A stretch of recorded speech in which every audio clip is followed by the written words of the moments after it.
Welcome back to the Greener Lawn. Today we are going to be talking about pre-emergence. Should you apply? Why should you apply? Or why should you not apply? Stay tuned. So welcome back to the Greener Lawn. Did you say the greener lawn? Why The would you greener say lawn. welcome back to the greener lawn? I didn't say that. That's what it sounded like. No. Sorry. So welcome back to the Greener Lawn. If you like my content, please hit the like button, hit the subscribe button, check the notifications bell, and always leave a comment in the comment section. When it comes down to pre-emergence, there are several things that you have to consider. 1, what's the condition of your lawn? 2, why are you putting pre-emergence down? 3, will it be a benefit or will it hinder your ultimate outcome of what you're trying to achieve? When it comes to the condition of your lawn, what you have to consider is how dense your lawn is. If it is super dense, it is super thick, there aren't any kind of areas of patches or problems, your lawn can fight weeds itself. The second thing to think about is what is it that you're trying to prevent? If your lawn has the thickness and it doesn't have a lot of heat issues because the sidewalks don't heat up, or you don't have hot grates, or you just don't have the heating element to your lawn because you don't have edges that really heat up extremely hot, then you probably don't need to run a pre-emergent if your lawn is thick. If your lawn is thin and you have edges that will heat up, they'll break down the barrier between the heat source, whether it's a hot grate or it is the cement or it is the road or anything that gets hot that will break down that grass, it's a good idea to put a pre-emergent in these places. With that said, they will break down the pre-emergent as well. So these are hot spots that will continue to have weeds, but if you have them, you should at least try. Split applications are good in this situation. Number 2, why are you putting pre-emergent down? What are you trying to achieve?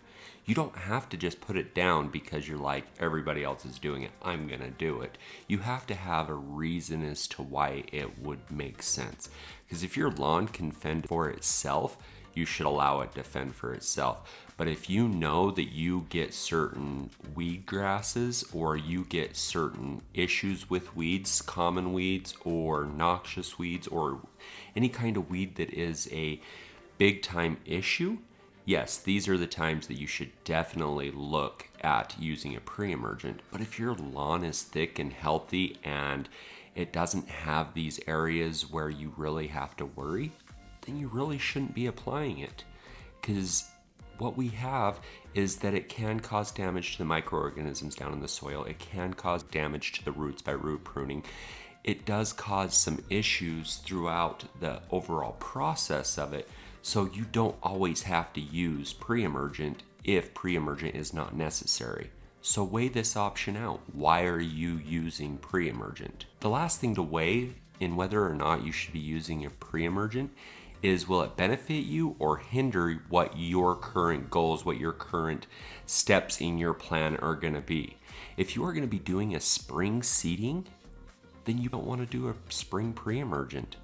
There is one pre-emergent out there, Meso or Tenacity, as it is known, that will allow you to use that, get a little bit of pre-emergence, get a little bit of post-emergence, and it works. It's not great on the pre-emergent. You can't be applying a Prodiamine, a Dithiopyr, a Surflawn. These types of products will block the seed that you are going to be putting down. If you aren't going to be putting any seed down, you can use a pre-emergent during that season. That's when you'll want to weigh the pros and cons of what you're doing.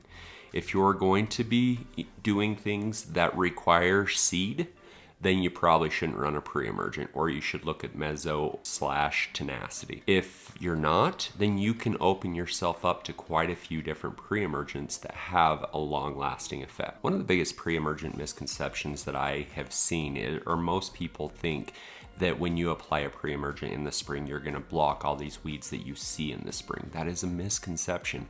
All those weeds germinated back in the fall, And that's when you should have been putting down a pre-emergent for your spring weeds, is in the fall. They've already popped out and they are ready just to grow as soon as the spring temperatures hit.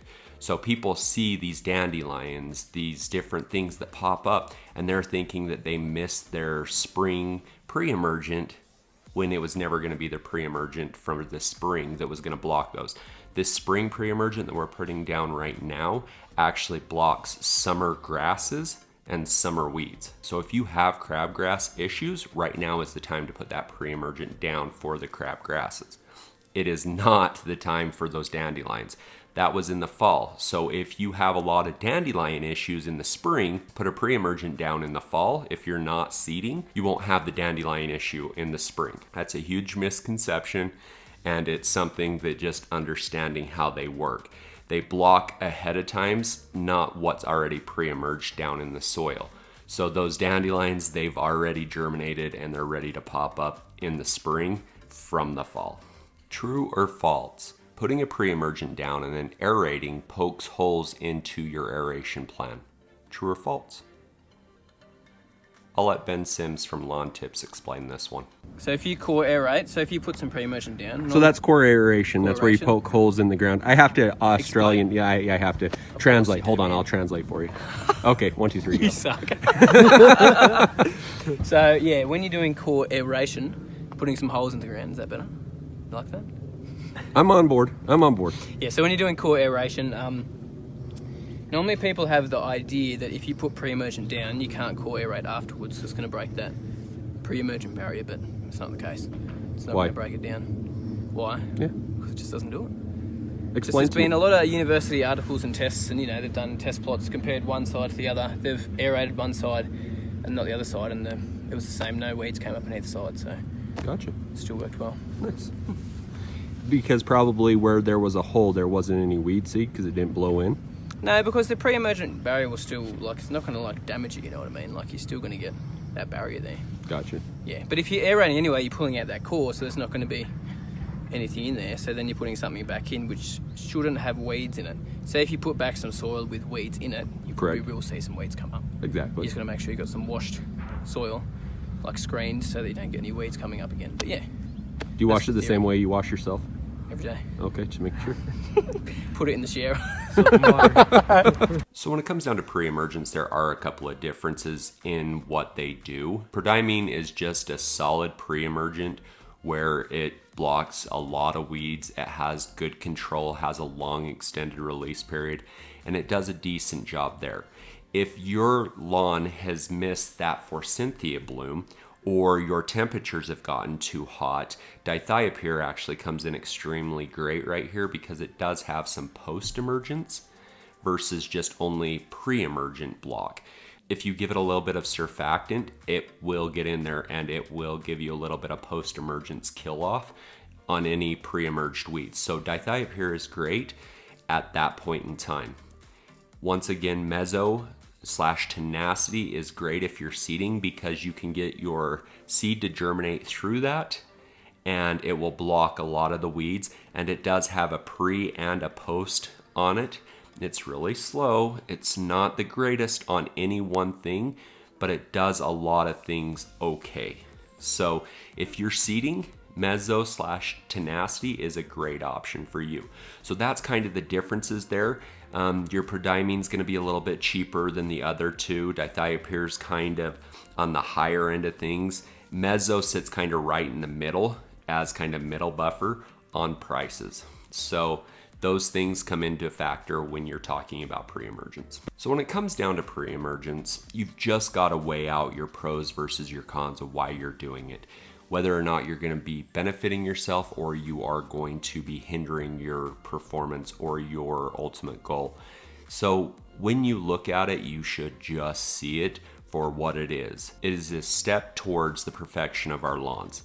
If it makes sense to run a pre-emergent because you are stopping weeds, you are stopping issues that you could be dealing with, then yes, go ahead and use it. But if your lawn is to the point where it is taking care of itself, it has the suppression to hold off the weeds, it's thick, it has no issues, these are the reasons why you shouldn't be running a pre-emergent. With that said, are you guys going to be applying a pre-emergent this season? If so, what pre-emergent are you looking at?